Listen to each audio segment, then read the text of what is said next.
to the fourth quarter. This is Dawn, and we're going to talk about something that's near and dear to my heart and really changed my life. I've been doing this for over 30 years, and it has allowed me to live in a manner where I could choose what I did for income, and that is what they call house hacking. Now, first, I'm going to say right up front, I am not a financial advisor, and I'm not even a realtor. I used to be a realtor as a side gig for about 10 years, but I'm not anymore, and I'm certainly not a financial advisor. You should chat with those professionals before you do anything. But we are going to talk about house hacking. What is that? That is taking your home, your domicile, and renting a portion or all of it out to be able to live basically or nearly rent or mortgage free.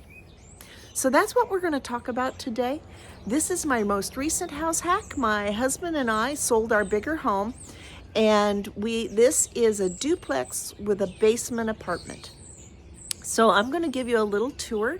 The other side of the duplex we rent out to a renter that we inherited with the purchase, and then we're going to look at my basement apartment, and that I Airbnb when I feel that that space is not going to inconvenience me to have someone in the basement, usually when we're not here, when we're traveling and doing that sort of thing. So this is our most current house hack, and join me for the tour. And so begins our tour. This is our upstairs on our side. We remodeled quite extensively. We didn't have to. The kitchen was super, super tiny, and I extended it, and you can see where the wall was there, the support wall that made the kitchen super tiny. And I have reached the time in my life that I can afford, you can tell I haven't trimmed around the dishwasher yet, that I can have a home remodeled in a way that I would like, and but it would have been just fine the way it was. This is the door that we keep locked that goes down to the basement. I don't currently have a renter in the basement. We Airbnb this. And so as we were talking with a house hack, you can do several different ways to do a house hack. You can rent. There is an upstairs bathroom in this instance. This is an economy style Airbnb, not the luxury style. We mostly rent it out to construction workers or people who are going to ball games at the local university, visiting their university student family or that kind of thing. It's very 1970s. Let's see, we turn on the light here. But you can see it still has the popcorn ceiling, but it's a very nice, cozy apartment. We have double recliners. We've got a kitchen here with new appliances, but it's an older style kitchen. And you can see it is an older style kitchen. One of my goals is to redo those cabinets, but they're clean. They're clean and tidy and useful. And the appliances are new. This is one of the bedrooms, and it is clean and it is spacious. And the other bedroom has 2 beds. I haven't made that bed yet. I am the cleaning lady. We do have a relief pitcher cleaning lady. She, yeah, that's the apartment. That's the apartment. And we rent that out. I'm sitting here at the kitchen table of the apartment. We live upstairs, as I said. Just a couple of notes, and there are lots of different ways to do a house hack. You can rent out a room. Like, we have 2 bedrooms upstairs. I've told a story in the past about how I rented my daughter's bedroom when she was at university. She had taken everything. She'd actually moved into an apartment.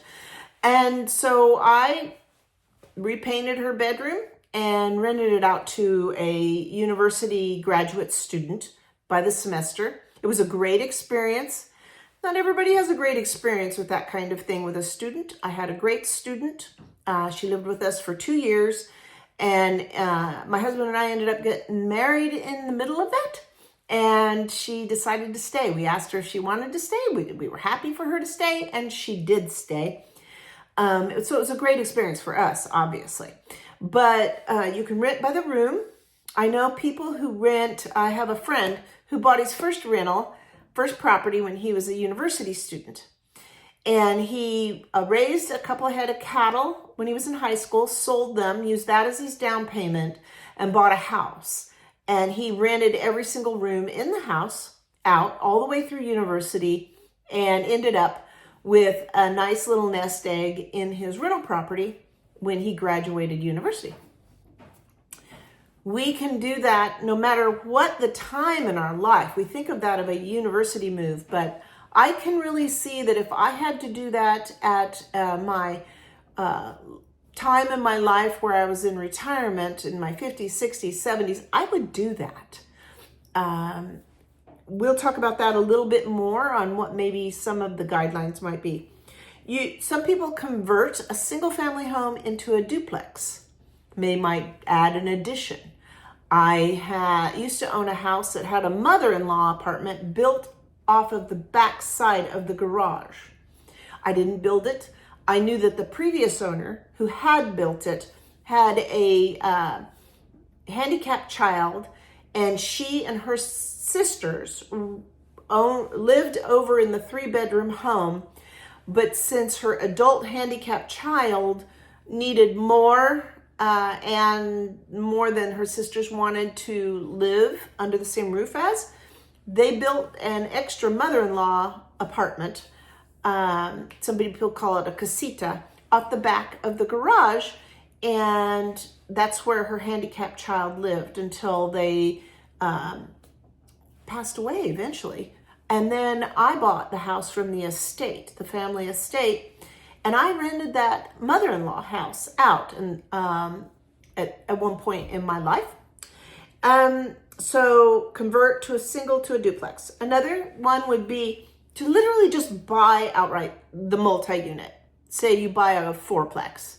You live in one, you rent the other 3 out, and you can make your mortgage. You basically live rent-free because you've bought 4. It's going to at least take 2 to hit your mortgage, and 3 will definitely take care of mortgage, insurance, taxes, and maybe a little more, and a little savings on the side. I will tell you, this home in a small university town, we bought with a VA loan. We didn't have to buy it with a VA loan, but we happened to have that available to us, and my husband's a veteran. And VA loans are wonderful tools. I suggest you look into them if that is a part of your life. Either you are a widow or married to a veteran, or you yourself are a veteran. You need to use your VA loan. It's a wonderful perk, and I can't recommend it enough. I personally have really enjoyed the fact that my husband has had that ability to have a VA loan. It means very little money down out of pocket. It's guaranteed, so there's no PMI, prime mortgage insurance. The federal government guarantees these loans, and you can buy multi-units. I think it's up to 4 units, but again, check with your mortgage provider, and we can talk a little bit more about that another day, but check with your mortgage provider about a VA loan and whether you qualify. So a multi-unit with more than 1 unit, I went over that, and a basement garage situation. That's what we have here. We have a duplex with a basement apartment. So it's 3 units, but 1 is beneath the duplex. And this basements come with different rules. We are not somewhere that an egress window is mandatory. I like to put in egress windows, and in several of my other rentals that I do own, I have put one by one paid for egress windows to be put in. This unit does not have egress windows, and I will be putting one in eventually. I even have a plan for that. But we are not legally bound. Many basement apartments are in areas where you are legally bound. You really must know your local codes and zoning laws. And so I'll leave you to that. And the best way to do that, if you're wanting to do something, if you're wanting to rent a room out, or if you're wanting to rent a basement out, or however you want to do that, give your city a call. You're not the only one who does it. If you have HOAs that may limit you, you know, if you need to do something bad enough, if you need to rent that out to be able to afford your home, you may have to change which home you own. I owned a different home in a different neighborhood that really didn't lend itself to house hacking, and my husband and I wanted to be free to travel. So we wanted to go back to house hacking, which I had done for a very long time. I had house hacked when I was single before I met him, and we had even done that together. Like I said, we rented out the extra bedroom to the graduate student in our first part of our marriage. So he understood what I was up to, but we did have to sell that house and move over to a different property. It takes planning and thought on what you want and what it does for you, but you can live for nearly mortgage free. I make enough off of the Airbnb and the rental on the other side of this unit that it is mortgage, taxes, and insurance free. We do not have any overhead except for repairs. So let's get over to that. So some things you need to remember and think about when you're doing this. Now, we'll talk more about these things, but just to hit some highlights, some things to remember. Screening renters. You want to make sure that your renters can actually pay you rent.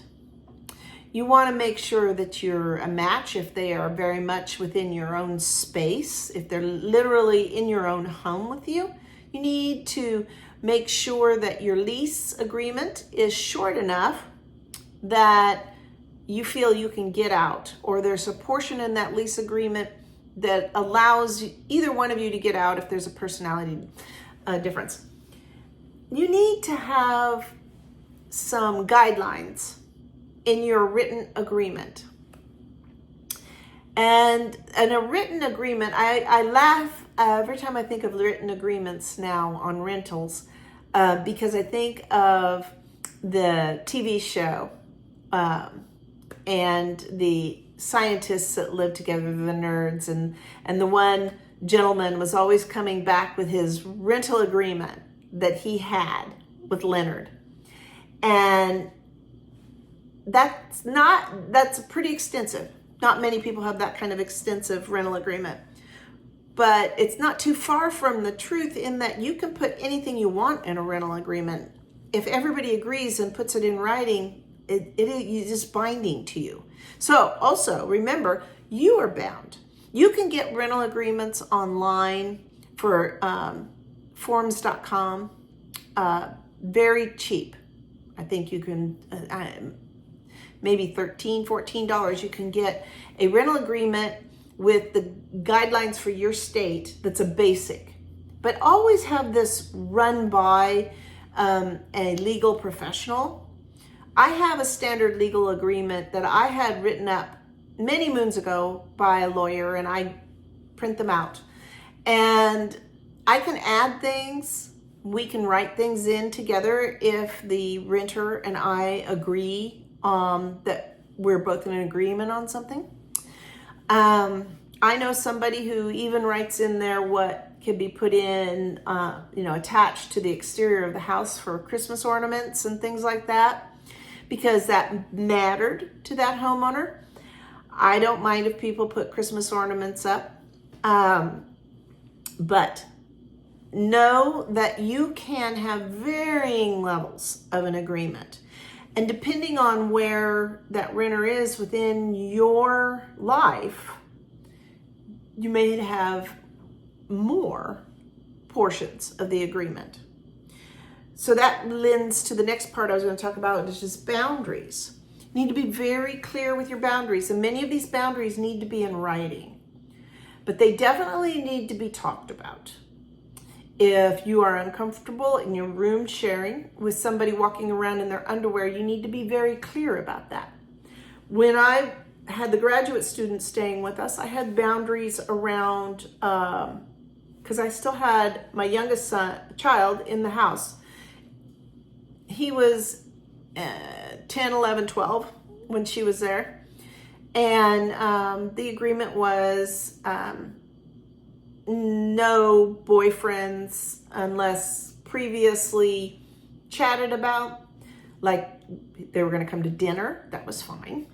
But no overnights and no nudity. And she was a wonderful person and had grown up in a group of kids, a larger family. So she understood those kind of boundaries, but we talked about them. We were very open and we talked about them so that we all both felt comfortable. And we also rented only for one semester right away because we both wanted to make sure that we were very comfortable. We actually put it in the contract that she would have one full shelf in the refrigerator. It worked out that we didn't end up doing that. I ended up just doing family style meals and she ate with us because we became that close and comfortable. But it was written out actually in the lease agreement that she would have her own shelf, she would do her own dishes, she would do her own meals because we were sharing common spaces. And that brings us to the next portion I want to talk about, which is common areas. Common areas need to be defined. In my rental agreement, I might say they have their bathroom, I have my bathroom. And we don't share a bathroom. And that I don't expect them to be using my bathroom at any time. They have to use their bathroom. In my rental agreement, I might say the living room is a common area. And if you want to have guests over, then you need to pre-approve that, or at least somehow communicate that ahead of time by XY kind of time frame. Like you have to at least have 24-hour notice, say. You might have a birthday party in your home and the common area is used by your renter. And if I'm your landlord and I have the other bedroom, I might just not attend the birthday party. I might just be gone at the library or something for the day during that birthday party time. But you can have it in your writing that if they're going to have guests or a party like that, they're responsible for cleaning it up and letting you know a certain time ahead of time. Are these things too inconvenient to live for free? I don't know. You tell me. Everybody has their own level of comfort around this. Keeping an emergency fund. You may live for free, but you do have a rental investment. I recommend you have at least $3,000 in savings if you can work your way up to that. Like the first few months of rent, stash that money away. You should have some savings put away for your home anyway. You don't know when a water heater is going to blow.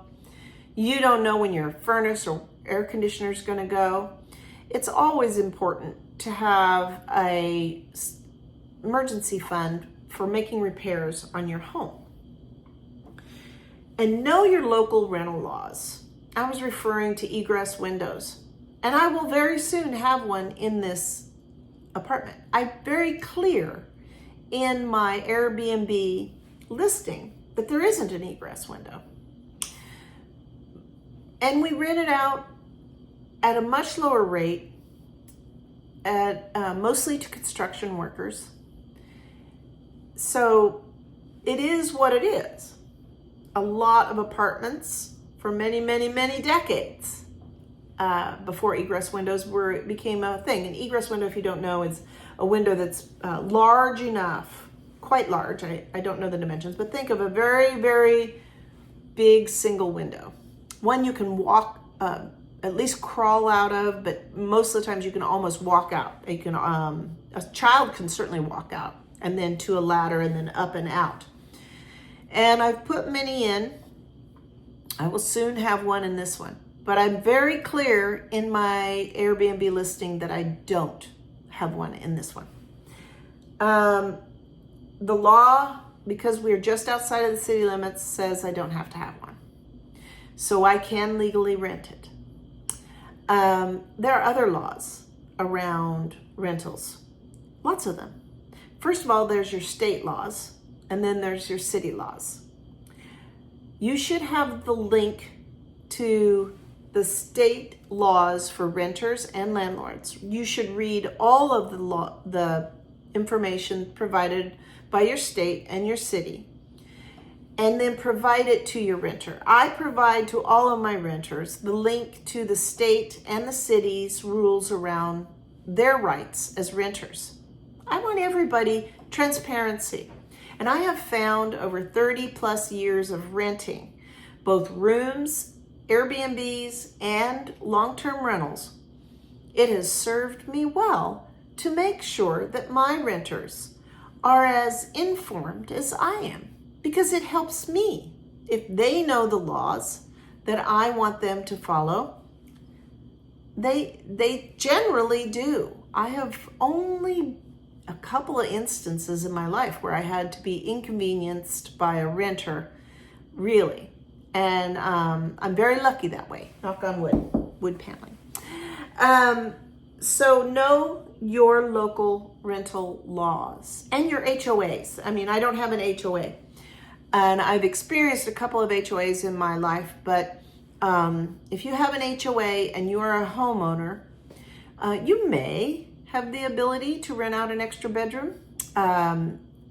You may not. And so then you have to think, if I want to live for free, basically, have my expenses covered by house hacking, renting something, a portion or all of my home, am I willing perhaps to sell and get a different one? This is if you own it yourself. Oh, we left one more out, a garage. Now you can have a garage that's converted into an apartment. You can also just rent your garage for garage space. I have an extra garage, not on this house, but I have it on a rental that I use as an Airbnb. And I don't offer the garage. It's a detached garage off of the alley. I don't offer it to my Airbnb guests. I have that rented out to a gentleman that pays me a couple $100 a month for his classic car to be in it. And some people rent them out for storage units. I don't like to do that. I don't want people's things in my garage, but a classic car, and they have to give me proof of insurance, and I give them proof of house insurance, is great. And that in my market is about a $200 price tag. So I get an extra $200 a month on that garage. So you can rent out parts of your home. I know people who have swimming pools. There is an app for that. Just like Airbnb, you can rent out your swimming pool, believe it or not. You can rent out portions of your home. Suppose you have a lovely rural property with a really great area that people use for weddings or birthday parties, or, you know, suppose you had people think of it like the vineyard kind of folks, but some people are just rural and they have really lovely landscaping and area, parking, pasture parking. They have that. There's an app for that. And there is even an app to find per bed rentals now. We'll talk a little bit about those apps later on. There's VRBO. You can actually house swap. Also, if you'd like to travel, you wouldn't really want a renter full time, but you are willing to swap your house. Like if you go to Tuscany and they come to your house in Ohio or something, you never know. It might be a thing. Anyway, there are apps for that. So that's all under the heading of House Hack. I'd really like to hear some of your questions.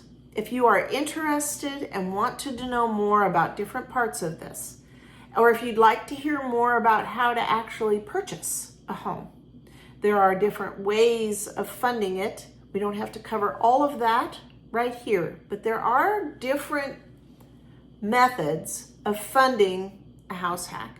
You technically don't even have to own your the rental units. You could, like, say, suppose you rented all 4 of those in the quad from somebody else and they allowed you to sublease.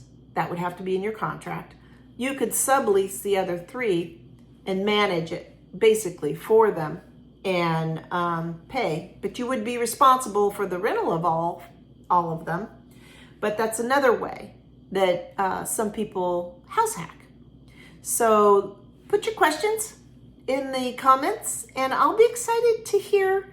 Some of you may have done this before and what your experience is. Maybe you had a bad experience. Oh, do tell. I like a good story. I've got a couple of stories, not really bad. I've been very fortunate and I recommend that people do this. When my mother, just before she died, and we didn't know she was going to die because it was a sudden heart attack, I had a mother-in-law house at that time, and I was pregnant and married, and I knew I was going to have, I had a pretty high-powered job with a nonprofit, and I knew I was going to have some help with the baby. And I knew she wanted to retire or was retiring, and I knew that her home was going to be a bit difficult for her to keep paying for. And I asked her if she'd like to sell her home and live in my mother-in-law apartment to trade out, basically, for babysitting. And she wasn't too sure about that at first, but 2 days later she gave me a call and asked me if I was serious about that. And yes, I was very serious about that. So that's another way that people are able to house hack. Provide a service, as in this case, my mother would have been had she not suddenly died of a heart attack. She would have been my nanny. That would have been a wonderful experience for us, but unfortunately, it didn't come to pass. But she would have been my nanny and trade for living in the mother-in-law apartment. And we both would have had a win-win. What did I do instead? Well, I had, at that time, the mother-in-law apartment and the basement apartment. I went ahead and traded and had a nanny in the basement apartment for a while that was a university student. So I was able to juggle my work around her university studies, and my daughter and my son were in her care when I needed that and could do my work separate. And my husband could go do his work. And we rented the mother-in-law out traditionally out instead of having the reverse, right? I traded the basement rent for daycare and had the mother-in-law house for regular rent.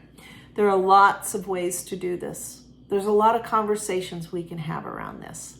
And I look forward to your questions and your thoughts.